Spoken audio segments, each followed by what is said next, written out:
Hi, hello, welcome, my most beautiful darklings. Let's talk about difficult days.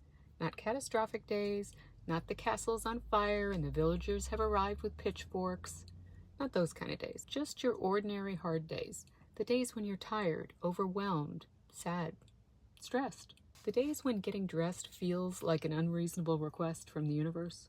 I think most of us have those days. Honestly, I'm having one of those days. Especially women.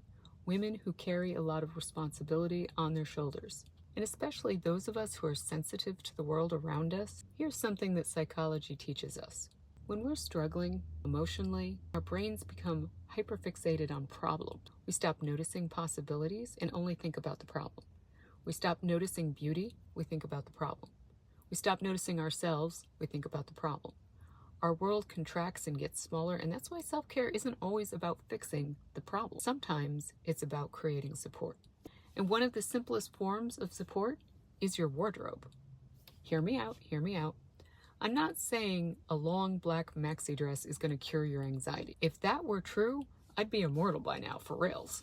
But what I am saying is that clothing can influence how we experience a difficult day. Psychologists call this enclothed cognition. And that's the idea that what we wear affects how we think and how we feel. Your clothing sends messages, not just to other people, but to you. When you intentionally choose an outfit that feels comforting, beautiful, or empowering, you're creating a small psychological intervention.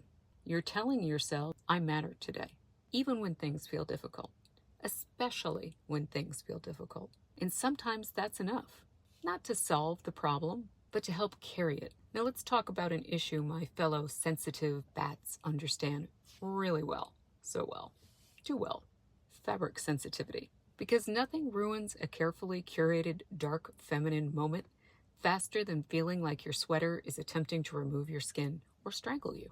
So here are 3 tricks. Number 1, this is so important, it's so helpful. Create a comfort layer, a soft camisole, a tank top, a slip, or a lightweight undershirt that could create a barrier between you and your skin and that terrible, irritating fabric you felt compelled to wear. This allows you to wear textures you love without spending the entire day contemplating arson or reporting George from accounting. Number 2, know your comfort fabrics. For me, some days velvet feels wonderful. Other days, my nervous system, it really demands cotton or bamboo or soft jersey knits. Pay attention to what your body likes, because comfort is not weakness. Comfort is information. 3, create a low spoon wardrobe.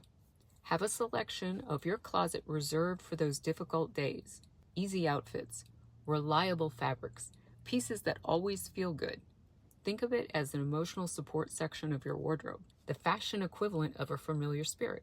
When energy is low, decisions become harder, they seem bigger, you feel overwhelmed. The goal is to make supporting yourself easier, because sometimes we're the only support we have. And honestly, that's one of the biggest lessons that I've learned as getting older.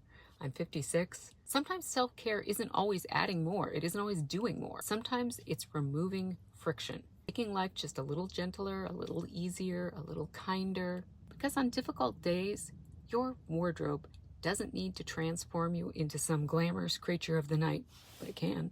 You don't need to emerge looking like you just stepped off the set of The Lost Boys. Although, honestly, if young Kiefer Sutherland would like to send me his jacket, I remain open to negotiation. Your wardrobe simply needs to support you when you know that it's going to be rough. It reminds you who you are when your brain is temporarily forgetting because it's a hard day.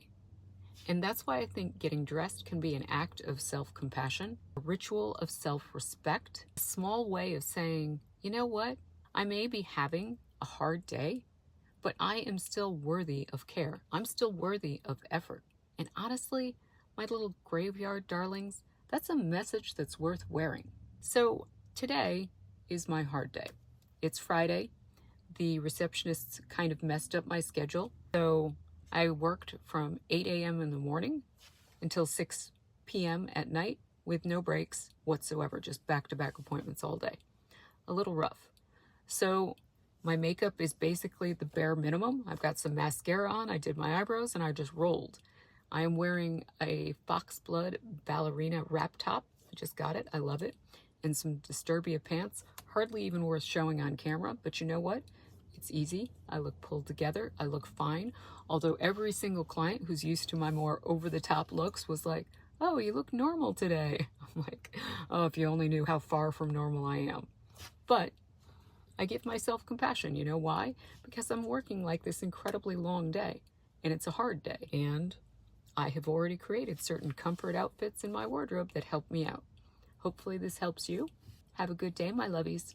See you soon.